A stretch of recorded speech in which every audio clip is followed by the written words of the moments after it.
afternoon everyone. I'm Sana. I'm a research scholar working with Professor S. Ramaprabhu at the Department of Physics in IIT Technology Madras. And in my talk today, I'll be summarizing our project proposal titled Post-Combustion CO2 Capture from Flue Gas by a cost-effective zeolitic imidazolate framework-derived carbon nanomaterial. This work has been carried out by myself and my colleague Anamika, who has earlier given a talk on green hydrogen, under the supervision of our guide. So in this project, we aim to develop a cost-effective CO2 adsorbent that can be easily synthesized as well as has like high CO2 to N2 selectivity and has high CO2 absorption capacity in real flue gas conditions. We also aim to fabricate a CO2 capture prototype in order to demonstrate the viability of our adsorbent. And in order to understand the significance of this work, we need to know why carbon capture is important. So CO2, as you know, is a very important greenhouse gas we have been listening to from the morning. But excessive CO2 concentrations due to human activity has led to global warming. And India is the world's fourth biggest emitter of carbon dioxide, and India has a net zero target to achieve by 2070. Net zero as in you have to strike a balance between the greenhouse gases that you put into the atmosphere versus what you capture. So India also aims to reduce total projected carbon emission by 1 billion tons by 2030. Now if we need to achieve this target, apart from reducing the CO2 emissions, we also need to focus on carbon capture and storage. So if you look at the current carbon capture technologies, there are three main technologies. The first one is post-combustion capture, which involves capturing the CO2 after the combustion of the fuel from the exhaust gas. So here the problem is that your CO2 is diluted with nitrogen. So it is in very low concentrations. So the capture becomes very difficult. And the next type is pre-combustion capture, where the CO2 is captured before the combustion of your fuel. So here the problem is that it requires gasifying your fuel so that it produces H2 plus CO2. There the concentration of the carbon dioxide is higher and capture is a bit more easier. But again, this requires advanced technologies and high capital investments. The third category is oxy-combustion, which has very high CO2 concentration. This is also a kind of post-combustion capture. But here your fuel is combusted with oxygen rather than air. So what happens is your CO2 concentration is high and capture is easier. But here you need advanced air separation technologies for the combustion. So in the current scenario, the most feasible technology is post-combustion capture. So the one more advantage here is that it can be easily retrofitted. That is, it can be easily integrated into the current existing power plants.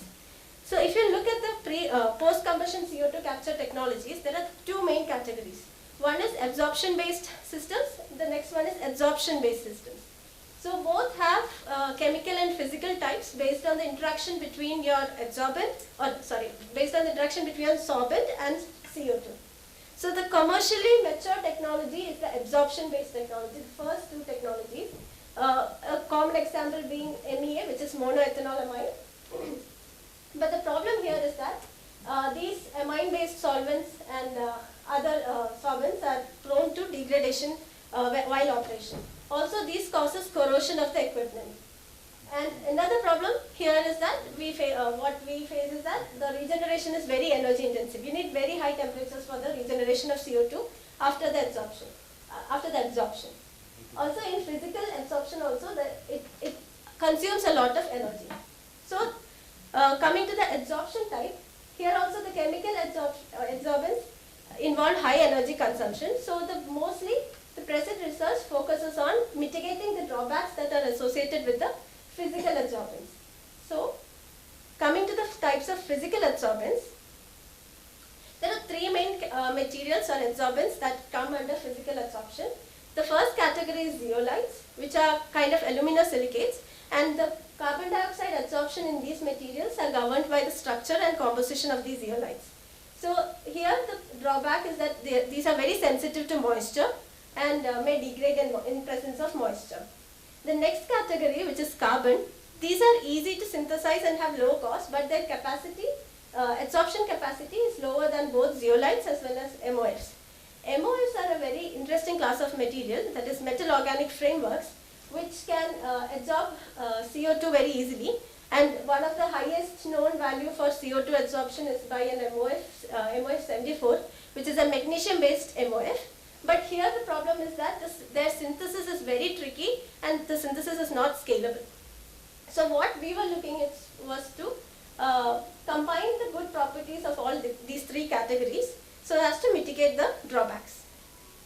So what we did is, we combined the properties of MOF and zeolites, and this is a known material, that is a zeolitic imidazolite framework, which is an MOF which has the properties of, which mimics the properties rather of zeolites.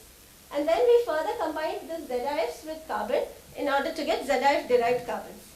So coming to the synthesis of our adsorbent, we synthesized the ZIF first, which is just a solution mixing method of the metal salt and the ligand at room temperature.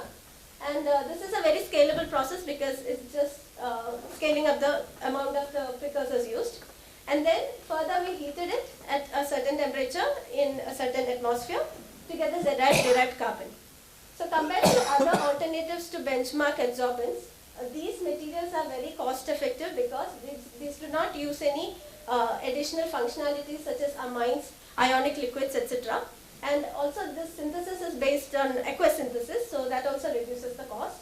And yes, scalability, I already talked about the scalability. Okay, here these are the key results of our preliminary experiments. So the first graph that you can see is the CO2 uptake study done using a thermogravimetric analyzer in 100% CO2 atmosphere at 30 degrees Celsius. So there the y-axis is the weight percentage and x-axis is the time.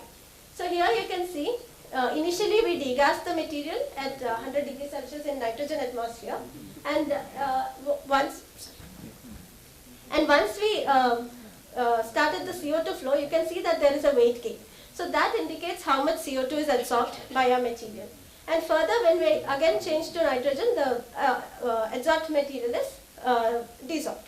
So this way we could find that the ZIF derived nanomaterial could absorb around 10 weight % of CO2 at 30 degrees Celsius in 1 bar. Further, in order to, since we are aiming to capture CO2 from flue gas, we further took it forward to test in simulated flue gas, that is 50% CO2 and 50% nitrogen. Here the absorption capacity was somewhat reduced, it was around 6%, and further we have not done real flue gas testings yet. We will be doing it, and we also expect certain challenges in this case, which is like the absorption capacity may be reduced from what we have observed in 100% CO2 conditions. Also, the flue gas will contain other components such as NOx, SOx, etc., which may require some pre-treatment steps so that it won't affect our adsorbent. The influence have not been studied yet. And the flue gas temperature may be too high. So this will require cooling down the flue gas to certain 30 to 50 degrees Celsius, which is like the present carbon capture technologies also cool down the flue gas before capture. So this might be needed for our case also. Further, in order to demonstrate the viability of our adsorbent, we will be trying to fabricate a lab scale prototype, which is a moving bed CO2 capture prototype, and with the schematic of which is shown on the right hand side. So before moving on to this prototype, we will be doing some preliminary studies using a fixed bed prototype, which is a breakthrough analyzer. So there, this will give us an idea of how our adsorbent will work when used in real flow conditions. So further, in this prototype, what we have done is like we have 3 stages of flow of the adsorbent. So the adsorbent will move, will be circulated through 3 stages. The first stage is the adsorption stage, where the flue gas will be passed through and the CO2 from the flue gas will be absorbed onto our adsorbent. Further, when it comes down, steam will be passing through and hence the CO2 will be desorbed. And further down, it is the drying unit where this adsorbent will be dried and will be taken back up to the adsorption unit. So this is this is the summary of our work plan for this project. And so we will be further taking up this adsorbent that we have developed, and we will be studying this in real flue gas conditions. Also, we will be analyzing the influence of water vapor as well as other poisons present in the flue gas on our adsorbent material. And we'll be developing an absorption breakthrough analysis setup using this project and studying the breakthrough characteristics of this adsorbent, as well as we'll be looking to develop a lab scale moving bed CO2 capture prototype using our adsorbent. So this is the milestone, and thank you. I'll be happy to take any questions. So, any questions from the audience? Yes. So, typically the flue gas, I mean they call it as flue gas outlet temperature from a boiler is about 150 to 180 degrees Yes, sir. centigrade. And it does contain water vapor. Yes, sir. So are both these conditions not opposite which are required by you? Yes, sir. But current CO2 capture technologies, they also CO2 capture whatever modules they have. They first do some pre-treatment. They first desulfurize the flue gas. Then what they do is they dehydrate the flue gas, and then they cool down the flue gas to 30 to 50 degrees Celsius. This is like an optimized temperature for carbon dioxide capture. Any quantification that you have done? Of the adsorption? Yes. Yes, sir. For 100% CO2,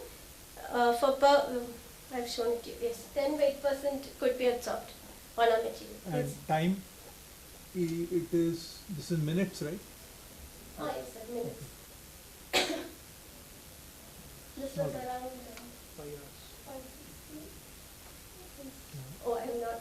Maybe measured. some calculations Yes. can be done, Yes. but I think you have the data. Yes. Any further questions? So if there are no more questions, I would like to thank Hannah. Thank you. So thank you to the organizers.